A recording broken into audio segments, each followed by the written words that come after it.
Yang saya hormati pimpinan daerah Aisyah Bangkalan, yang saya hormati pimpinan daerah Pemuda Muhammadiyah dan pimpinan daerah Nasyidul Asia Bangkalan, yang saya hormati pimpinan wilayah IPN Jawa Timur, yang saya hormati pimpinan daerah IPN Bangkalan, yang saya hormati pimpinan Ibnu dan IPNU Kabupaten Bangkalan, serta segenap tamu undangan yang tidak bisa saya sambut saja. Dan tak lupa saya ucapkan banyak-banyak terima kasih pada pengajar kita pada pagi hari ini telah hadir jauh-jauh dari Temanggung, Jawa Tengah untuk menghadiri taklim akbar pada kesempatan kali ini. Alhamdulillah, sudah selayaknya kita panjatkan puja dan syukur kepada Allah Subhanahu wa Ta'ala yang telah banyak melimpahkan kenikmatan kepada kita semua, terutama nikmat iman dan Islam serta nikmat kesehatan dan kesempatan, sehingga kita semua dapat berkumpul dalam tempat ini dengan keadaan sehat walafiat. Salam dan salam semoga tetap tercurah dan terlimpahkan pada junjungan kita Nabi Muhammad SAW. Alhamdulillah, pada kesempatan kali ini kita bisa langsung dengan Ustaz. Sebuah pepatah mengatakan, tak kenal maka sayang, maka segera kami menyampaikan biografi dari Ustaz. Nama Ustaz Wahyudi Sayyid Abdurrahim MCMM, tempat tanggal lahir Temanggung, Jawa Tengah, 18 April 1979. Pendidikan dasar di Madrasah Muhammadiyah Muhammadiyah Yogyakarta, lulus pada tahun 1996. Kemudian melanjutkan studi di Ma'had Bu'ud Al-Azhar Kairo, lulus pada tahun 2001. Dan melanjutkan S1 di Fakultas Usuluddin jurusan Akidah dan Filsafat Universitas Al-Azhar Kairo. Melanjutkan S2 di Ma'had Ali Lidirasat Islamiyah Kairo dan lulus pada tahun 2011.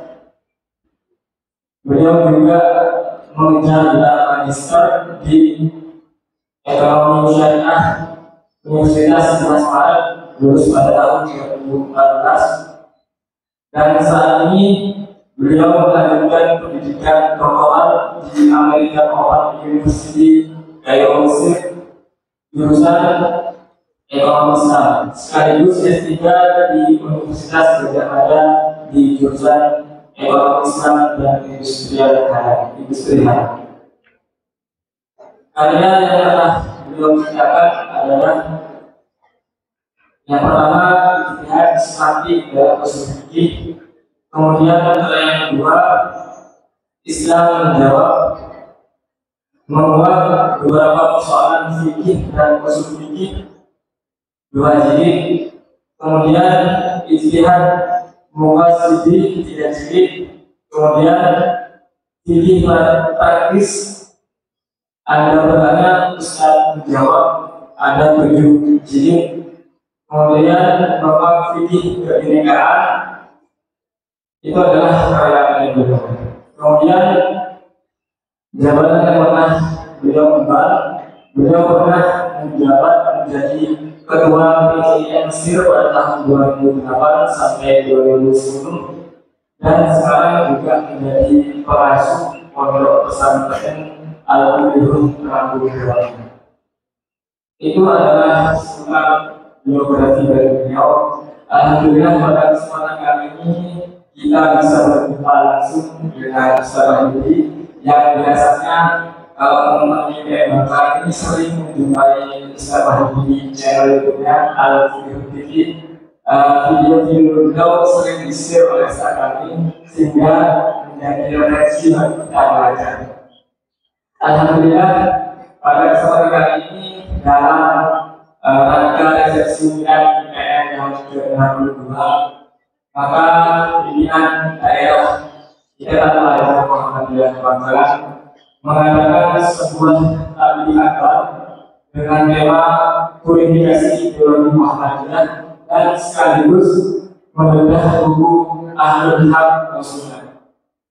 Tema ini diangkat karena pada saat ini, pada zaman ini, sebuah kejadian dan kemajuan teknologi membuat kaulan muda ini ideologinya dalam Muhammadiyah sedikit terkikis karena adanya banyak paham-paham yang mereka terima ataupun mereka dapatkan dari internet dan dunia luar. Maka dari itu penting bagi kita mempelajari terkait ideologi Muhammadiyah.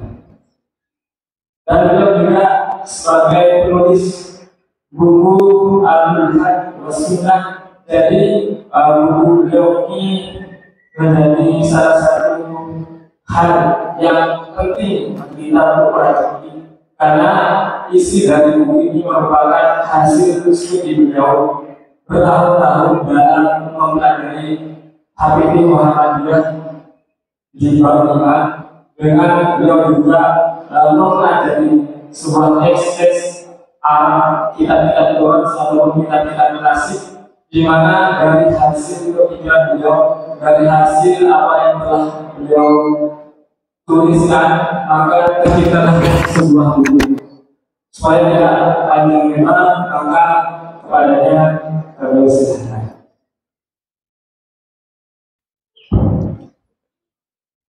Bismillahirrahmanirrahim. Assalamualaikum warahmatullahi wabarakatuh. Alhamdulillahirabbil alamin. Alhamdulillahilladzi ja'alana ummatan muhammadiyyatan ummatan wasatan linakuna syuhada bainan nasi yawmal qiyamah. Alhamdulillahilladzi arsala rasulahu bil huda wa dinil haqq liyudhhirahu 'ala ad-din kullih wa kafa billahi shahida. Wa asyhadu an la ilaha illallah wahdahu la syarika lah wa asyhadu anna Muhammadan 'abduhu wa rasuluh. Allahumma shalli ala sayyidina wa maulana wa habibina wa syafi'ina Muhammad sallallahu alaihi wasallam wa ala alihi wa sahbihi wa tabi'in wa man tabi'ahum ila yaumiddin, amma ba'du. Yang kami hormati Ayahanda Ketua PDM Bangkalan, Ibunda Aisyah Bangkalan, yang kami hormati Ketua PDM IMM Pemuda Muhammadiyah Bangkalan, yang kami hormati Ketua Wilayah IPM Jawa Timur, Ketua PDM, Ketua IPM Daerah Bangkalan, yang kami hormati Ibnu Bangkalan, kemudian para tamu undangan, jamaah sekalian yang berbahagia. Puji syukur kehadirat Allah Subhanahu wa taala, pada siang hari ini sama-sama kita dapat berkumpul untuk merefresh jiwa kita, pemikiran kita, kemuhammadian kita melalui ngaji bersama. Mudah-mudahan mendapatkan barokah dari Allah Subhanahu wa taala. Salawat serta salam semoga tetap tercurahkan kepada junjungan kita Nabi Muhammad sallallahu alaihi wasallam. Izinkan saya berdiri. Ya, karena terlalu jauh, jadi biar lebih interaktif gitu ya.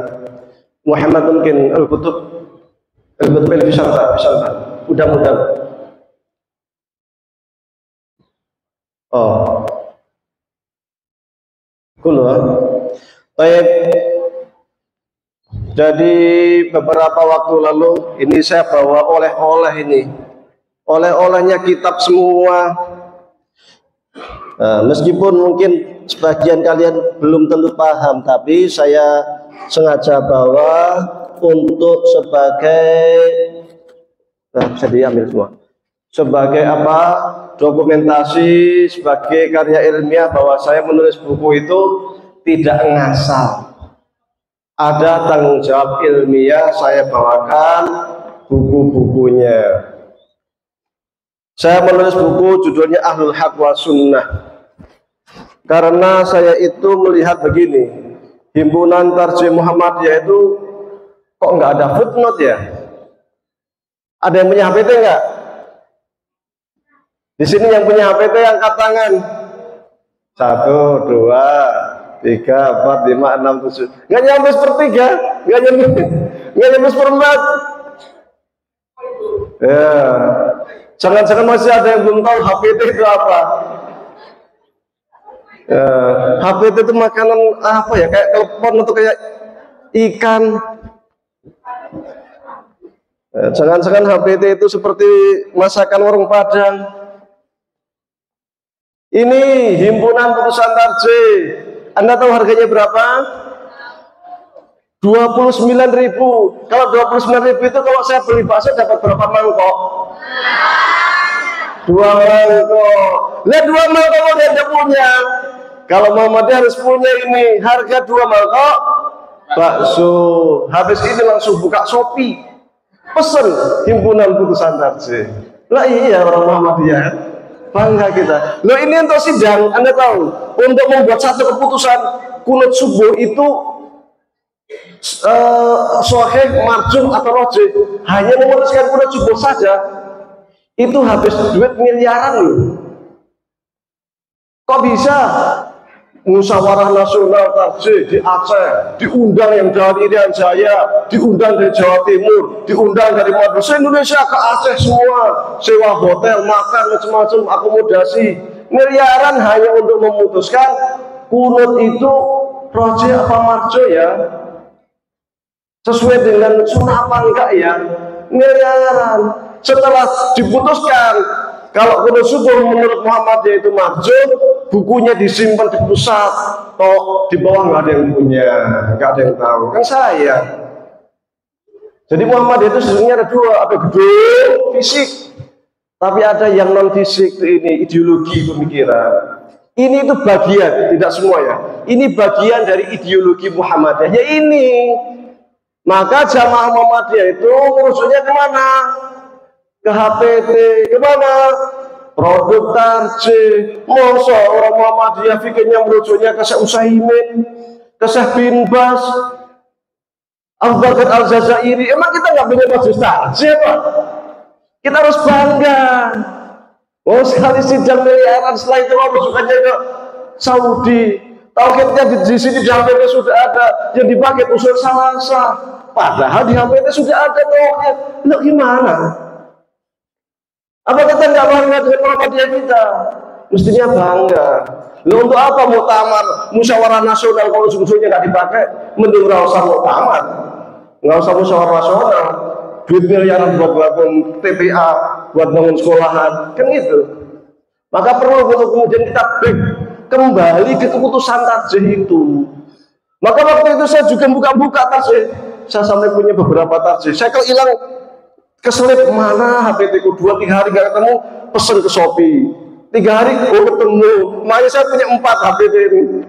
Dipinjam teman ada yang ngomong, aku nggak ada HPT ya. Pesen lagi di Shopee, punya 4. Karena kalau nggak ada HPT itu kayak hampa gitu.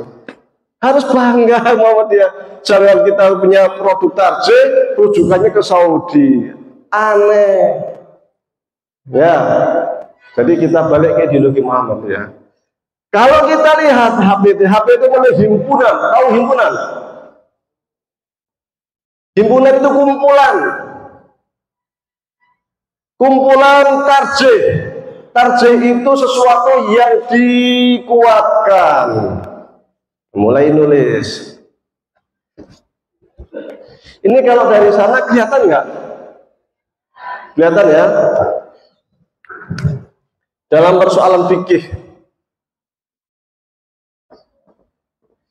itu harus dibedakan antara ada namanya rojih, ada Di sini ada persoalan yang namanya bid'ah. Oke. Ada namanya bid'ah, ada namanya ikhtilaful ulama.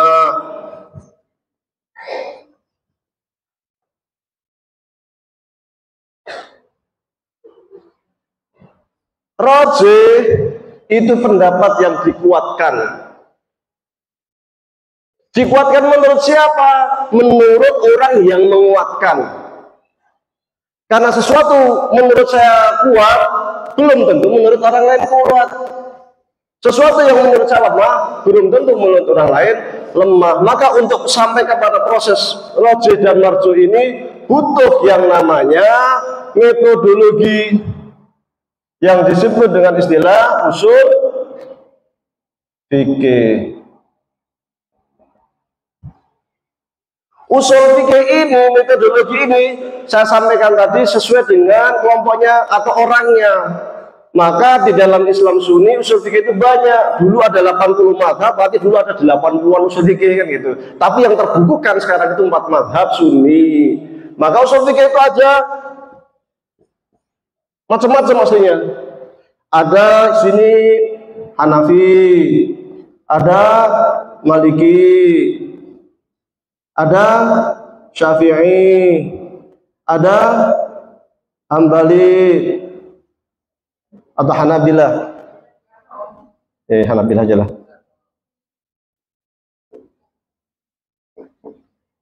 Punya usul fikih, punya metodologi sendiri-sendiri.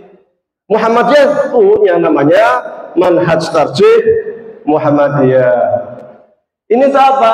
Untuk menentukan rajih dan marjuh. Sehingga sesuatu yang menurut Hanafi rajih belum tentu menurut Syafi'i rajih. Contoh kunut subuh, menurut Syafi'i yang rajih yang kuat kalau subuh itu pakai kunut secara terus menerus.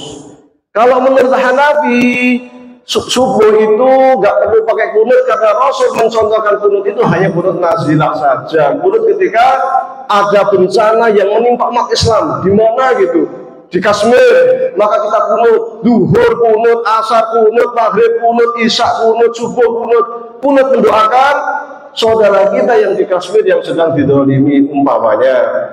Jadi sesuatu yang menurut kita rajih dan yang lain maju itu bukan bid'ah, tapi masuk ranah ini, masuk ikhtilaful ulama. Karena bisa jadi sesuatu itu kuat menurut Muhammadiyah di zamannya, ini contoh Muhammadiyah saja ya, di zaman sekarang belum tentu kuat. Contoh terkait dengan pemasangan foto Kiai Haji Ahmad Dahlan, dulu rajih, nggak boleh dipasang, tapi sekarang dianggap marjuh, boleh dipasang. Kalau rapat begini dulu harus pakai satir antara laki-laki dan perempuan. Sekarang nggak apa-apa, nggak pakai satir. Jilid 1 terkait dengan hisab ru'yah yang dikuatkan ru'yah. Sekarang pakai hisab. Hisab pun juga bertahap. Dari hisab yang matlak menuju hisab wujudul hilal, sekarang menuju hisab global. Maka kita jangan serta-merta kemudian ketika kita melihat sesuatu yang rajih menurut kita, yang lain bid'ah, enggak. Kunut subuh bid'ah, enggak. Itu marjuh. Pakai usoli bid'ah, marjuh. Itu kait istilah ulama. Ya. Jadi sesuatu yang marjuh belum tentu bid'ah. Apa sih bid'ah? Bid'ah itu ma khalafal kitab wa sunnah. Menurut Imam Ibnu Taimiyah, menurut Imam Syatibi di dalam kitab Al-I'tisam, sesuatu yang yudahi al-ahkam asyariyah, menyerupai hukum syariat, melakukan suatu perbuatan yang menyerupai hukum syariat. Kalau di Jawa itu, di Jawa ini saya nggak tahu di Madura, ada puasa ngerowot, ada poso weton. Pas hari lahir saya itu tanggal 1 bulan tanggal 1 pas hari Sabtu Pon. tanggal 1 tahun sekian, maka pas weton saya nanti Sabtu Pon tanggal sekian, saya puasa, poso weton sesuai dengan weton saya. Ada poso mutih, yang putih-putih yang dimakan, makanya jangan kasih kertas, kapur, gamping, entek.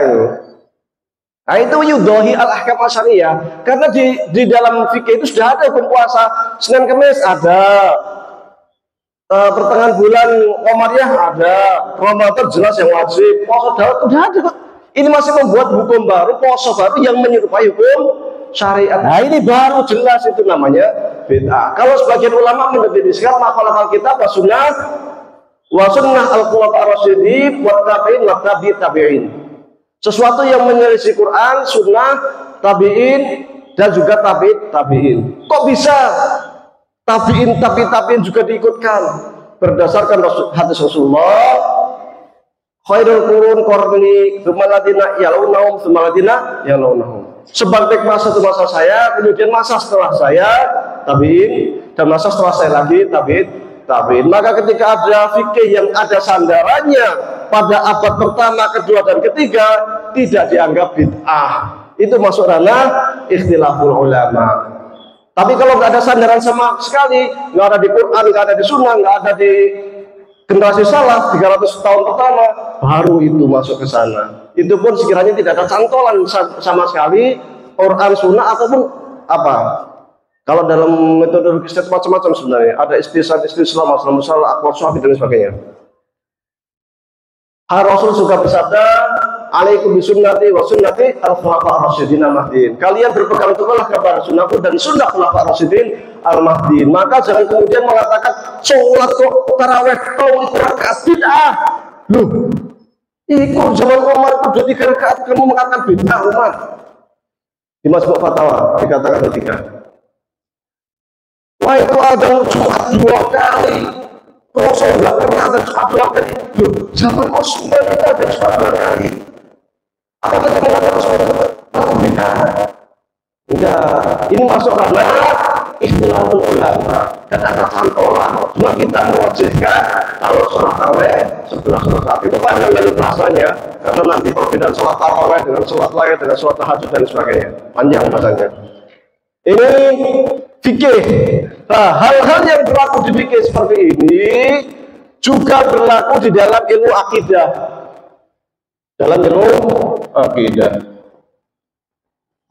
Jadi di akidah pun ada pendapat-pendapat, ada kelompok-kelompok, sehingga ada rojih dan marjuh.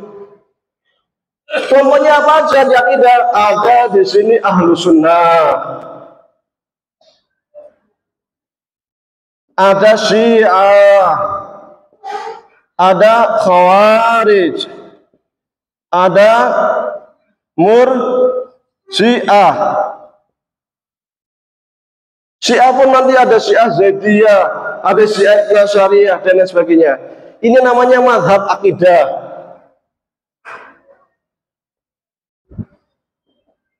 Ini namanya mazhab fikih. Bedakan antara mazhab akidah dan mazhab fikih. Mazhab itu apa? Mazhaba ilaihi. Pendapat seseorang itu namanya mazhab. Kalau saya punya pendapat diikuti oleh jamaah sini, kemudian pendapat saya itu ternyata bisa dipertanggungjawabkan secara ilmiah, punya metodologi yang jelas, kemudian jamaah di sini kok punya pengikut lagi, ini berarti saya mendirikan mazhab Wahyudi. Nah, jadi mazhab itu kayak gini. Makanya ada mazhab Karl Marx, mazhab Soekarno, paling baru itu, masih update. Yang mau menjadi pengikutnya mazhab Syura boleh daftar ke depan. Nah, kan? Jadi mazhab akidah.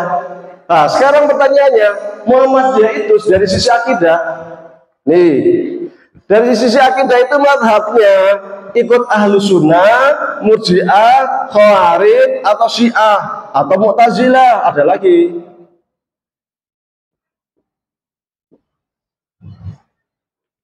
Sekarang saya tanya, yang tahu ahlu sunnah, apa itu ahlu sunnah? Ahlu sunnah itu kalau kita singkat aswaja. Saya ini ahlu sunnah, Saya pengikut Aswaja. Aswaja itu apa? Konsepnya kayak apa? Ya? Aswaja. Ini lain lagi kalau ini. Jangan salah ya. Aswaja bukan azwaja. Ini bapak-bapak nanti langsung double. Ya, Aswaja ahlu sunnah wal jamaah. Dulu zaman Rasul tuh nggak ada istilah ahlu sunnah wal jamaah. Rasul ngajar akidah qul huwallahu ahad Allahu samad lam yalid wa lam yulad wa lam yakul lahu kufuwan, selesai urusan. Nggak ada Khawarij, nggak ada Syiah Murji'ah, itu nggak ada. Rasul ngajar aja. Fikih nggak ada, itu madzhab Syafi'i, Hanafi, Maliki nggak ada. Loh, pertanyaannya, loh, sekarang kok banyak secara fikih banyak madzhab, secara kita juga banyak madzhab, itu gimana kan gitu?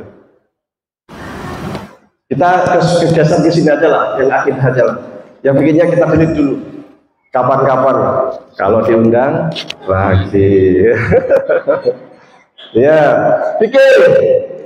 Dulu Rasul ngajar biasa, akidah sederhana, simple. Yang penting kita beriman kepada Allah, selesai urusan. Beriman pada malaikat, beriman pada hari kiamat. Zaman Abu Bakar sama, zaman Umar ada orang mencuri, ditangkap sama Umar. Ada yang lapor, tangkap, kasihkan ke Umar. Kamu mencuri? Ya Amirul Mukminin, benar saya mencuri. Lu kenapa kamu mencuri?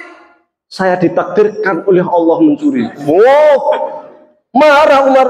Ya kalau gitu sekarang saya potong tangan kamu. Ini takdir Allah, kamu saya potong tangannya. Kan gitu. Yang kedua, saya buang kamu, diasingkan. Dan ini adalah takdir Allah, kamu saya asingkan. Gitu. Mulai muncul. Makanya kalau ada zaman Umar, ada orang yang dikit-dikit bilang ini takdir Allah, langsung dipanggil sama Umar, dipecuti pakai pelepah kurma.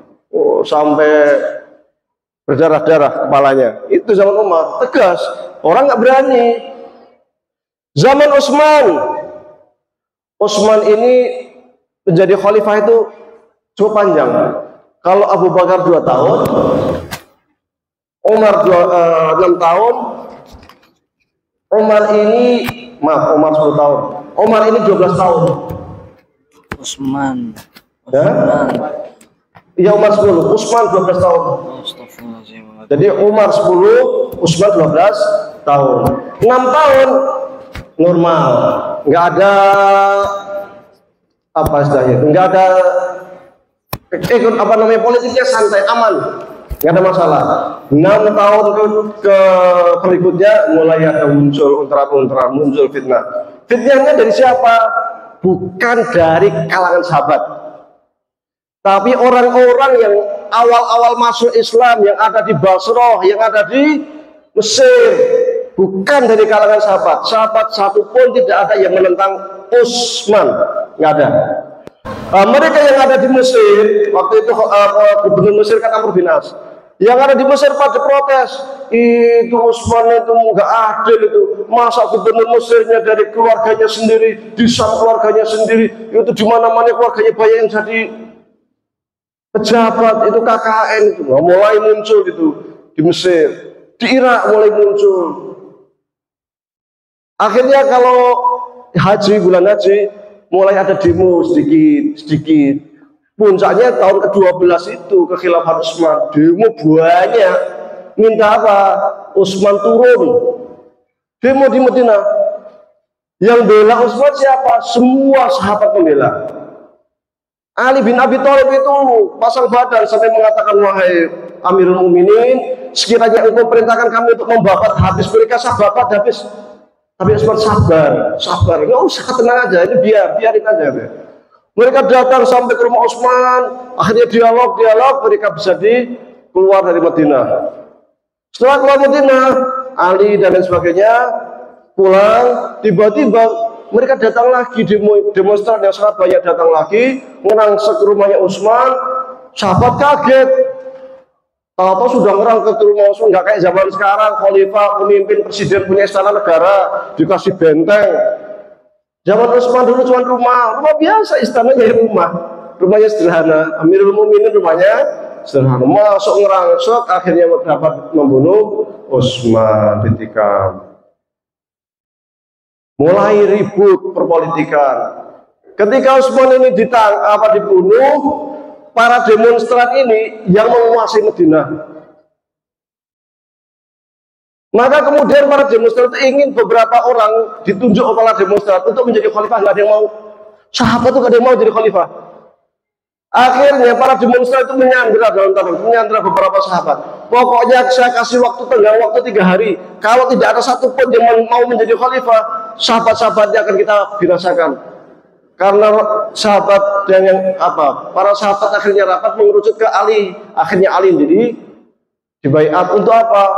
Untuk mereda kekosongan kepemimpinan ataupun nanti terjadi perang saudara di Madinah.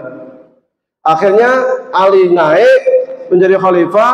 Berita terbunuhnya tersebar sampai Damaskus sana ramai. Sampai kemudian Aisyah yang sedang di Mekah juga mendengar peristiwa itu segera pulang.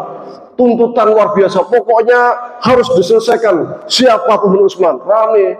Akhirnya ketika tuntutan-tuntutan muncul, Ali mengatakan, saya akan selesaikan dengan syarat kalian baiat saya dulu.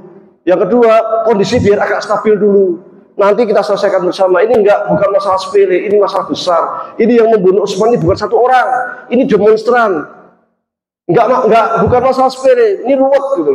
Akhirnya muncul fitnah, terjadilah perang saudara antara Aisyah dengan Ali, yang kemudian dimenangkan oleh sahabat Ali. Aisyah dikembalikan ke Madinah, perangnya di Basrah. Kemudian terjadi pertempuran antara Muawiyah dengan Ali, para sahabat banyak meninggal. Jadi perang antar para sahabat. Ribuan sahabat meninggal dunia dari perang dulu antara Ali dan Aisyah ataupun Ali dan Muawiyah ini. Sampai kemudian dari kubu Muawiyah melayangkan surat untuk tahkim damai, akhirnya diterima oleh sahabat Ali. Sekelompok pengikut Ali nggak terima, ngapain kita damai? Perang dari tadi udah ribuan orang meninggal, kita juga udah mau menang, ngapain damai? Lagian kan kita dalam kebenaran, wahai Amirul Mukminin. Kalau kita benar, lawan. Kecuali dari awal kita salah, kita benar lawan gitu. Kelompok ini akhirnya keluar dari Ali, membentuk kelompok namanya Khawarij. Mereka yang keluar dari pengikutnya Ali bin Abi Thalib. Ada pengikut Ali, kita tetap berjuang bersama Ali dan sebagainya. Ini namanya Syiah. Syiah artinya pengikut. Pengikutnya Muawiyah namanya juga Syiah. Tapi Syiatul Muawiyah dan Syiatul Ali. Pengikutnya Muawiyah dan pengikutnya Ali. Tapi kemudian mengerucut kalau disebut Syiah itu cenderungnya kepada Ali bin Abi Thalib. Kemudian muncul kelompok Murji'ah yang udahlah kita nggak usah ikut perang, udah capek, kita mundur aja lah, kita urah Allah, serahkan sama Allah. Nah, di akhir Bani Umayyah muncul kemudian Mu'tazilah.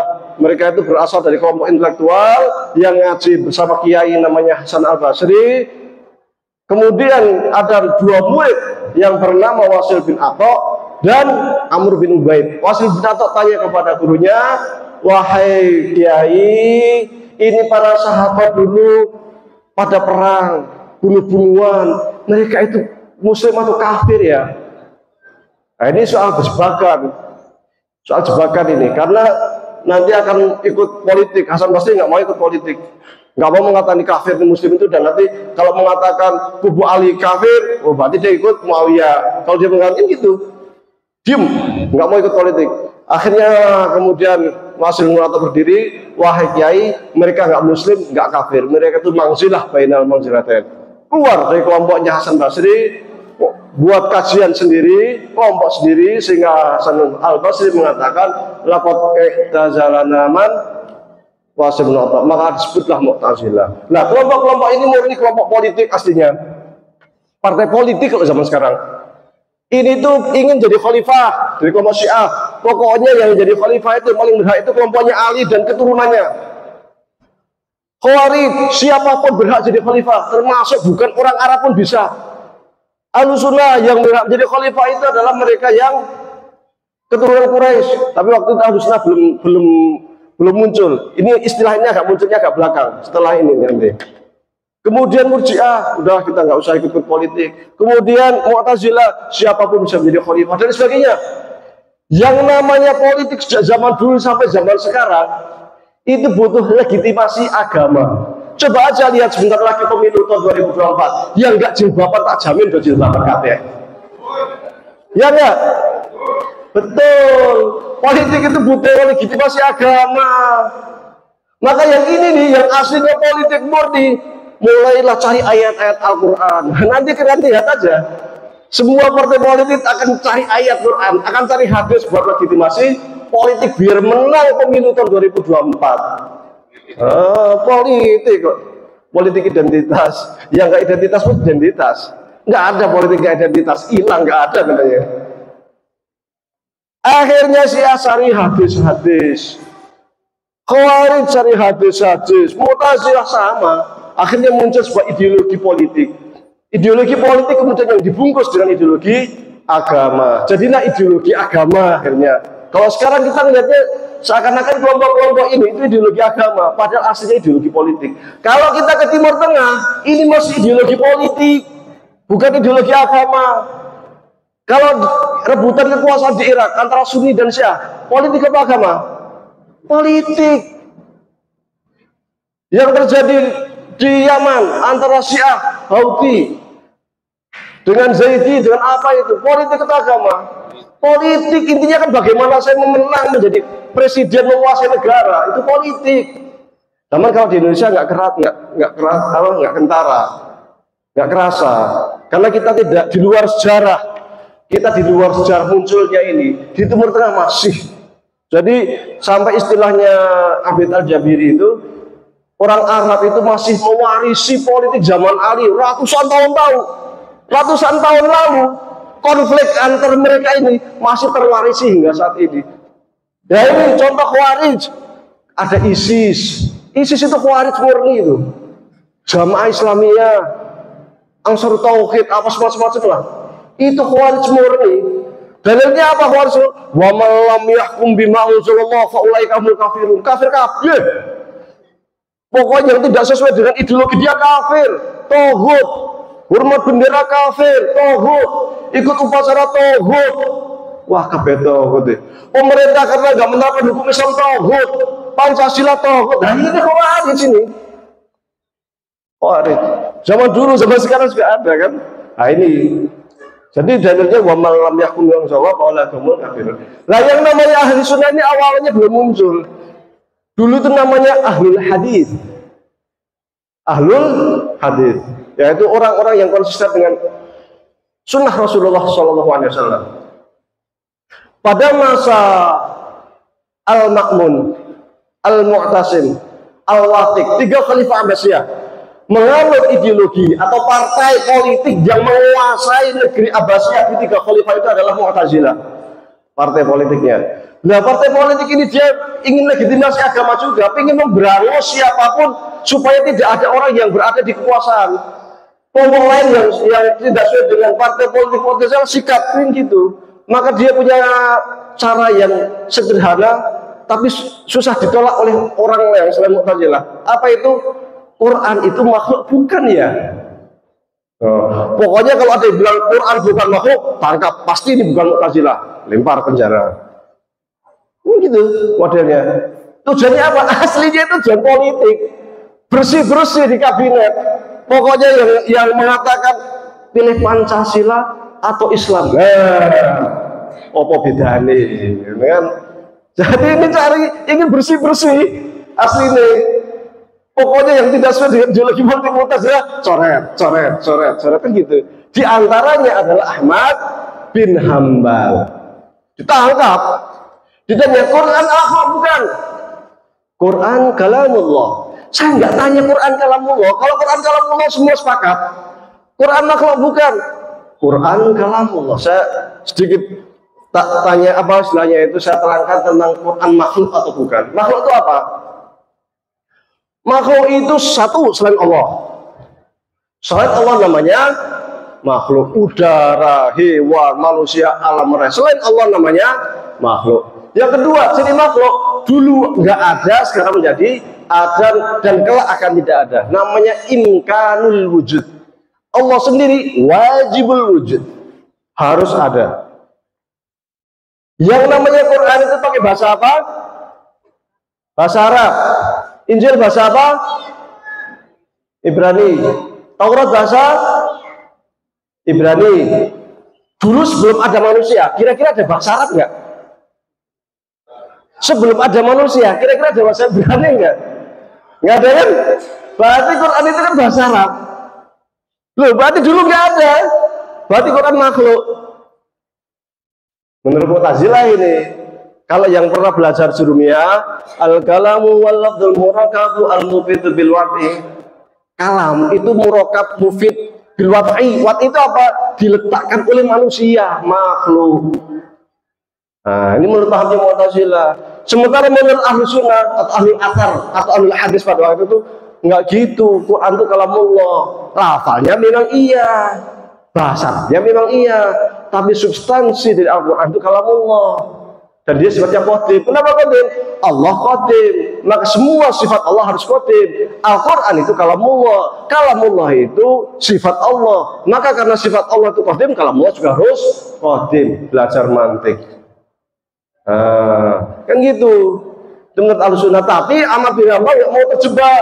Maka dia ketika ditanya Quran makhluk atau bukan, jawabnya Quran kalamullah. Akhirnya dipenjara di Sabeti sampai kemudian 3 khalifah ini hengkang, diganti khalifah baru yang sesuai dengan madhabnya Imam Ahmad bin Hanbal.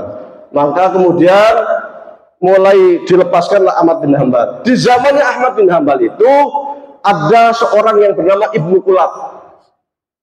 Ibnu Kulab ini dia itu pemikirannya hampir mirip kayak Mu'tazilah, rasional. Karena Mu'tazilah itu orangnya rasional sekali. Pokoknya kalau hukum syariat itu akal dulu baru nas. Kalau Ahlussunnah kan Quran baru akal. Kalau mereka akal baru Quran sunnah. Nah gitu loh. Sehingga semua itu dirasionalisasikan. Dan mereka terpengaruh oleh orang-orang Kristen yang mereka belajar mantik Aristo. Maka orang Mu'tazilah belajar mantik Aristo. Nah, si Ibnu Kulab ini juga belajar mantik Aristo, tetapi paham yang dia pakai adalah paham mazhab Ibnu Hanbal. Setelah Ibnu Kulab muncul seorang yang namanya Imam Abu Hasan al-Asy'ari yang lahir pada tahun 260 Hijriah. Berarti Imam Asy'ari termasuk generasi salaf karena muncul lahir di 300 tahun awal Hijriah.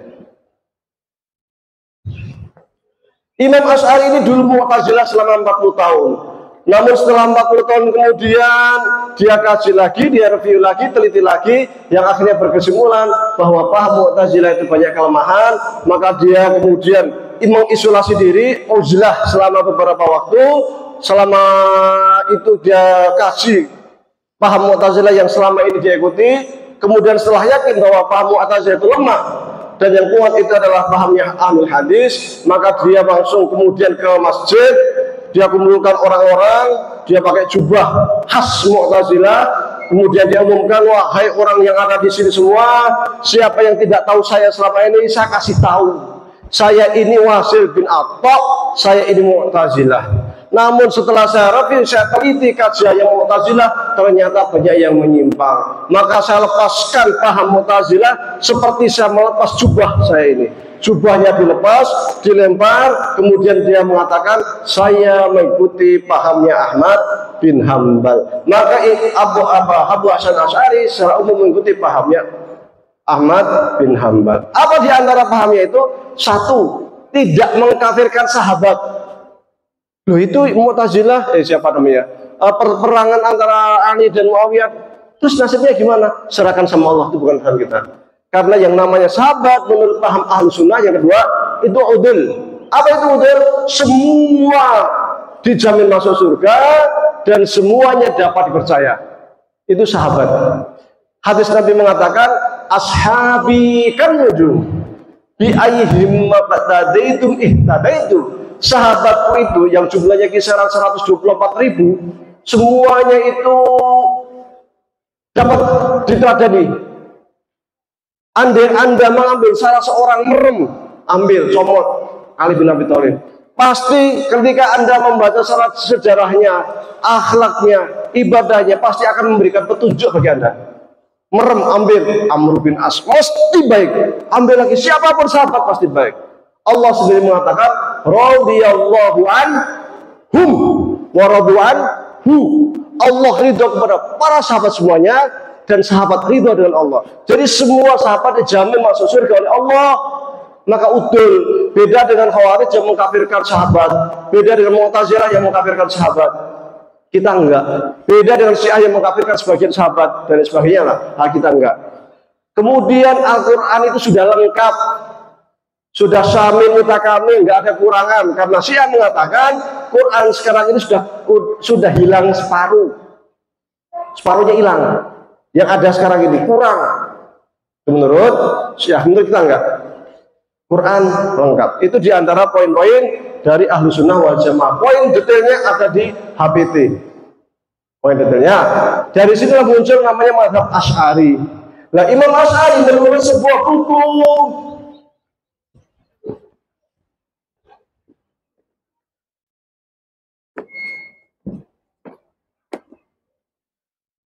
bukan, bentar. Ahlus Sunnah wal Jamaah. Nih.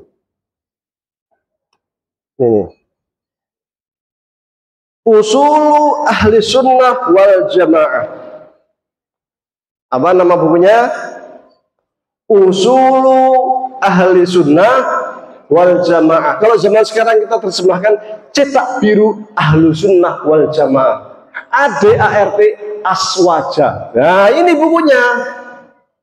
Maka ketika kita mengatakan madzhab Ahlu Sunnah itu ya cenderungnya ke Ahlu Sunnah wal Jamaah. Ini Asy'ari ini.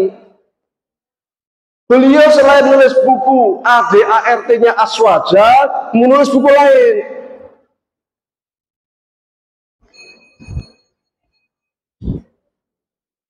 Ini namanya Al-Ibanah an Usulid Diyanah. Ini juga ADART-nya Aswaja. Di sini di bab 2 di bab 2 al-bab tadi fi ibanati qauli ahlil haqqi was sunnati. Keterangan terkait pendapat kelompok ahlul haq was sunnah. Jadi istilah ahlul haq was sunnah itu merupakan istilah lain dari Imam Asy'ari. Jadi satu sisi menggunakan istilah ahlu sunnah wal jamaah, di sisi lain menggunakan istilah ahlul haq was sunnah.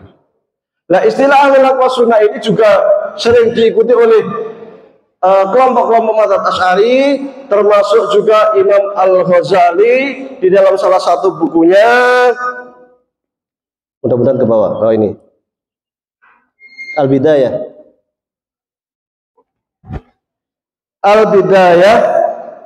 Bukan. Bidayatul Hidayah, maaf. Bidayatul Hidayah di sini redaksinya mirip dengan yang tertulis di Himpunan Putusan Tarjih Muhammadiyah. Halaman 59.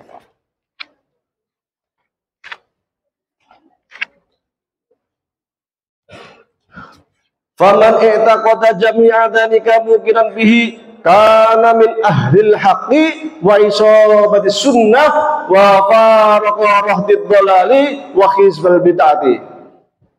Digunakan juga oleh Imam Al-Ghazali. Di sana di Asia Tengah muncul seorang imam namanya Al-Maturidi, sezaman dengan Imam Abu Hasan Al-Asy'ari. Ternyata ide-idenya itu mirip dengan Abu Hasan Al-Asy'ari. Rujukannya kalau fikirnya ke Abu Hanifah, maka mereka yang berideologi Maturidi rata-rata fikirnya Hanafi. Nah, kalau Asy'ari itu Syafi'i, Maliki, ya. Kalau Hambali biasanya itu Athari. Athari itu pengembangan dari pemikiran al-imannya karya Imam Ahmad bin Hanbal. Nanti muncul yang namanya Aqidah Tahawiyah, yang itu termasuk dengan Athari. Jadi tentang sunnah semua namanya itu, baik Asy'ari, baik Athari, baik Maturidi, itu namanya Ahlus Sunnah wal Jamaah. Jadi yang nama Ahlus Sunnah wal Jamaah itu terbagi menjadi beberapa kelompok.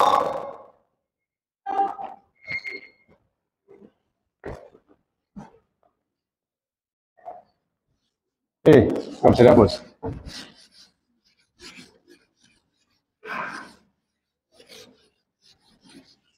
Ini supaya tahu posisi Muhammadiyah di mana. Ahlu sunnah wal jamaah.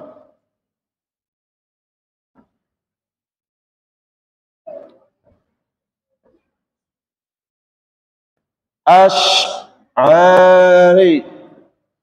Maturidi, Athari. Nah, kalau Athari itu ngikutin atau mensyarah buku-bukunya Ahmad bin Hanbal. Kalau Maturidi itu dari Fiqhul Akbarnya Imam Abu Hanifah.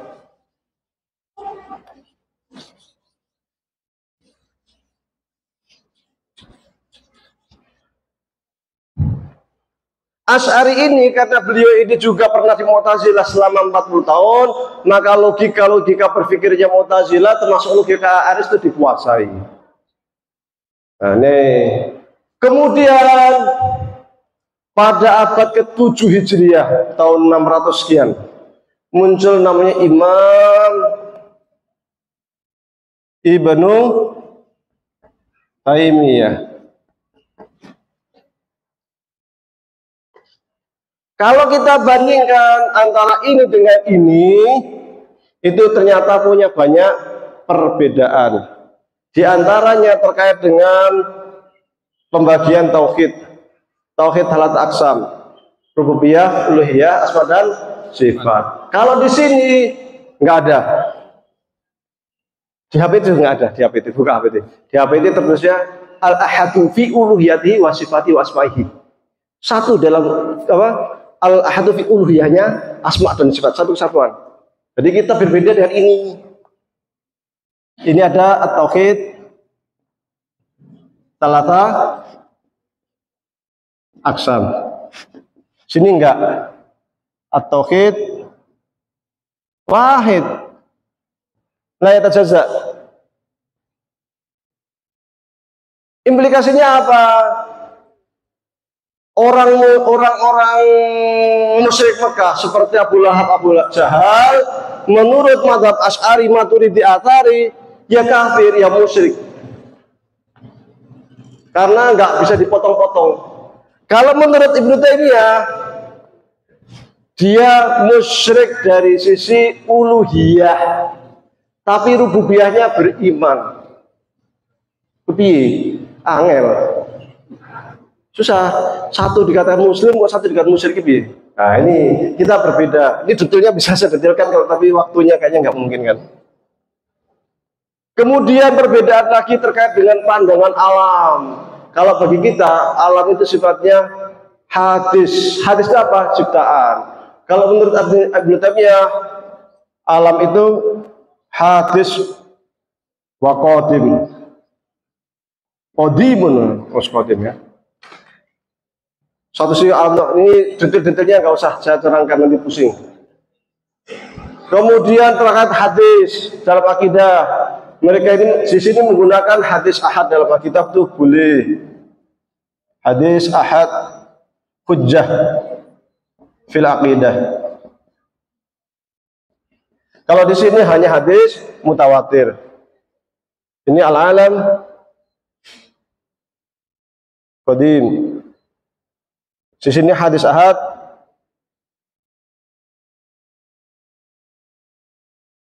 laisa hujjah fil aqidah. Dan banyak lagi terkait ayat sifat dan asma. Di sini itsbat, di sini tafwid wa ta'wil au ta'wil.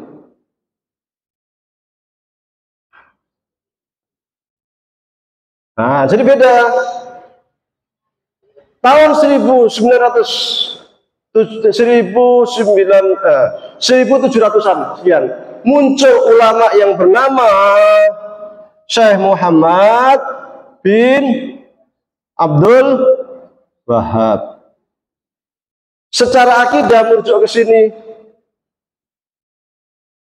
Dan beliau inilah yang mempopulerkan pandangan-pandangan akidahnya Syekh Ibnu Taimiyah. Nah, meskipun secara fikih, secara pergerakan macam-macam beda, Ibnu Taimiyah itu jauh lebih toleran, jauh lebih ensiklopedis, ilmunya lebih banyak, menguasai banyak cabang ilmu, menguasai ilmu mantik, menulis 2 buku mantik, satu namanya Ar-Raddul 'alal Mantiqiyin, yang kedua namanya Naqdul Mantik, punya buku filsafat namanya Dar'ut Ta'arudil Aqli wan Naqli, punya kitab Majmu' Fatawa, luar biasa Ibnu Taimiyah. Nah ini enggak, ini jauh banget dibanding Ibnu Taimiyah, kemampuannya sangat jauh. Namun karena ini lagi-lagi berkolaborasi dengan politik kekuasaan, maka gerakannya menjadi kuat. Ibnu Su'ud akhirnya didukung Ibnu Su'ud kan gitu untuk menguasai Hijaz. Nah, sekarang posisi Muhammadiyah di mana? Muhammadiyah itu aswaja atau bukan? Kita akan lihat HPT.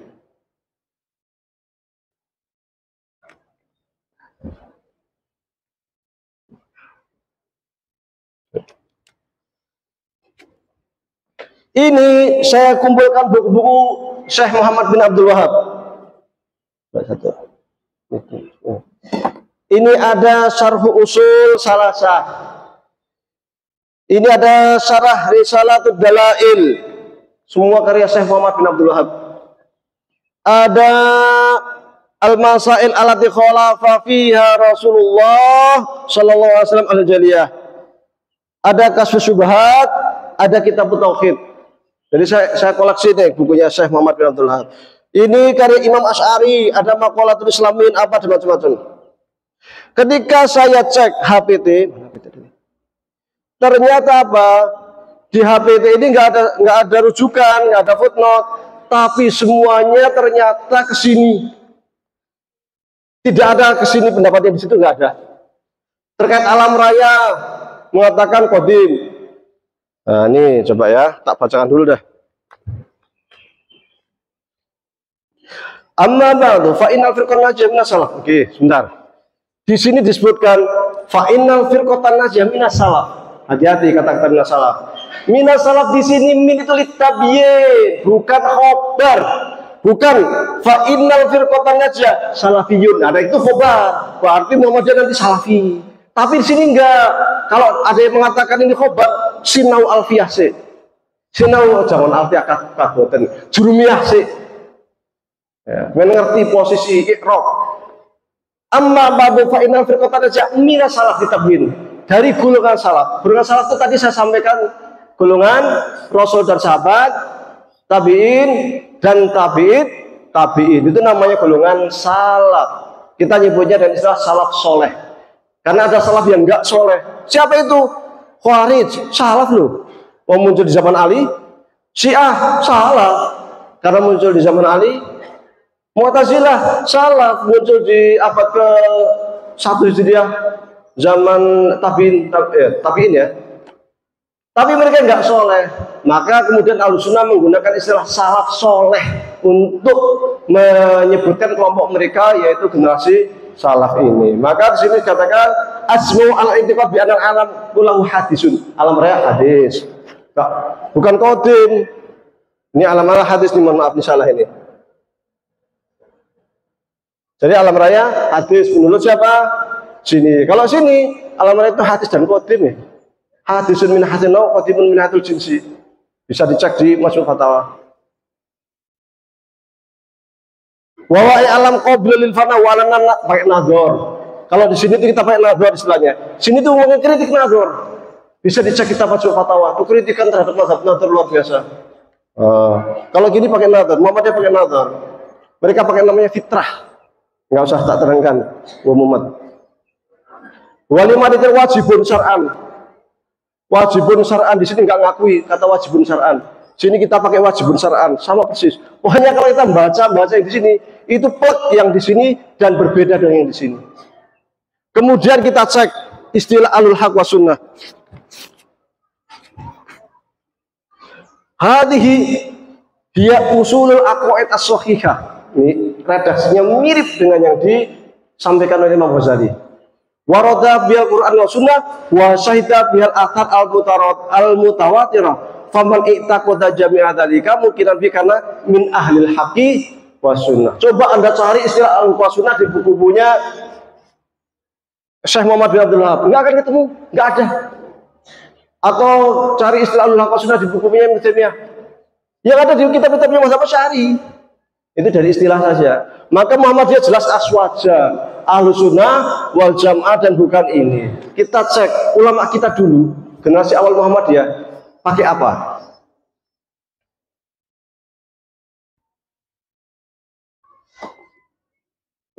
Ini contoh yang apa? Yang buku bahasa Indonesia ini. Yang apa ini nih?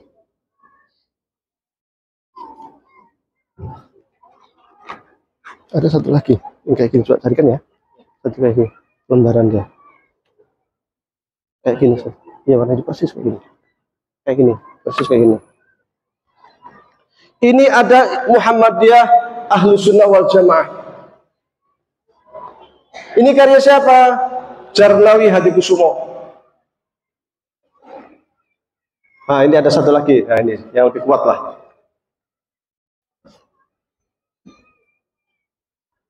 Karya Jarnawi Hadikusumo. Apa yang dikatakan beliau? Kita cek, kita baca.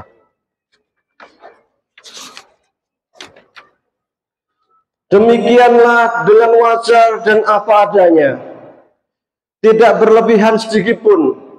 Ternyata bahwa Muhammadiyah adalah salah satu bagian dari golongan Ahlu Sunnah wal Jamaah, baik dalam bidang furu' maupun dalam bidang usul, juga dalam bidang beramal soleh. Oke, Al-Muhammadiyah berarti Ahlu Sunnah wal Jamaah. Tapi Ahlu Sunnah wal Jamaah itu menurut beliau siapa? Menurut Jarnawi Hadikusumo, siapa yang disebut Ahlu Sunnah wal Jamaah? Dia di sini mengatakan tidak meragukan lagi secara furu' dan usul kita ahli sunnah. Di halaman 38 dikatakan, orang tidak boleh melupakan bahwa golongan Ahlu Sunnah wal Jamaah itu sebenarnya adalah golongan Abu Hasan al-Asy'ari dalam persoalan etika ketuhanan, bukan dalam persoalan furu'. Jadi dalam akidah ini ikut Ahlu Sunnah wal Jamaah. Kalau furu' kan ini fikih. Nah, kita berbicara sini. Jadi kan menurut beliau golongan Ahlu Sunnah wal Jamaah itu sebenarnya adalah golongan Abu Hasan al-Asy'ari dalam persoalan etika ketuhanan. Jelas ya? Coba kita cek HPT yang terbitan lama. Ini terbitan tahun 60-an. Saya kok agak heran yang sekarang ada perubahan redaksi itu mestinya lewat Munas. Saya tanya rekan-rekan kapan perubahan itu terjadi di Munas keberapa, belum bisa ada yang belum bisa jawab. Hadhihi hiya usulul aqid asyi wa bil Qur'an wa sunnah wa syaital athar mutawatirah mulakhasatan. Lihat, mulakhasatan min kutubi salaf wa hum ahlu sunnah wal jamaah. Ada istilah wa hum ahlu sunnah wal jamaah. Ini saya punya PDF HPT lama. Ini saya print yang bagian ini saja. Ada buku lagi, ini juga saya print sampulnya saja. Bukunya ada sama saya PDF. Kitab Ngaqaid mirip saking kitab Kino-Kino kados to kitab Samarqandi Sanusi lan keputusan Majelis Tarjih. Ini bahasa Jawa bukan bahasa Madura. Keterangan mawi dalil akal lan Quran. Ya kan? Kitab Ngaqaid, kitab Al-Aqaid yang diringkas dari beberapa kitab, yaitu diantaranya kitab Samarqandi. Maksudnya As-Samarqandi itu Maturidi, madhabnya Maturidi As-Samarqandi. Saya ada kitabnya cuma nggak tak bawa. Sanusi, kitab Sanusiyah itu juga Asy'ariyah Sanusiyah. Dan keputusan Majelis Tarjih. Nah ini makanya Ashabikul Awalun Muhammadiyah, saya baru kemarin dapat, ada di HP. Oh, HP-nya lagi dipakai buat ngerekam. Itu ada bukunya, lupa saya itu.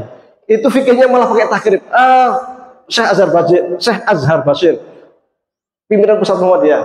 Kemudian saya dapat lagi di tafsir apa ya?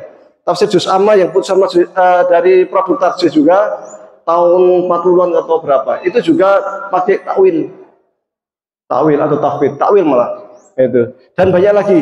Jadi kalau kita lihat dari Ashabikul Awalun, ya sangat jelas gitu. Maka kalau dari sini, maka kemudian jelas Muhammadiyah itu posisinya di sini, Ahlussunnah wal Jamaah. Tapi kok kemudian kenapa sekarang bergeser? Kalau dilihat dari zaman dulu, generasi awal kita itu biasa ngaji pakai Aqidatul Awam, itu biasa. Kalau sekarang kok aneh kita ngaji pakai Aqidatul Awam, padahal Aqidatul Awam itu yang lebih cocok ke Ahlussunnah wal Jamaah dibanding usul salasah. Sekarang yang masyhur itu di Muhammadiyah itu pakai usul salasah. Sejak kapan? Kira-kira sejak tahun 80-an. 80-an, 90-an mulai bergeser.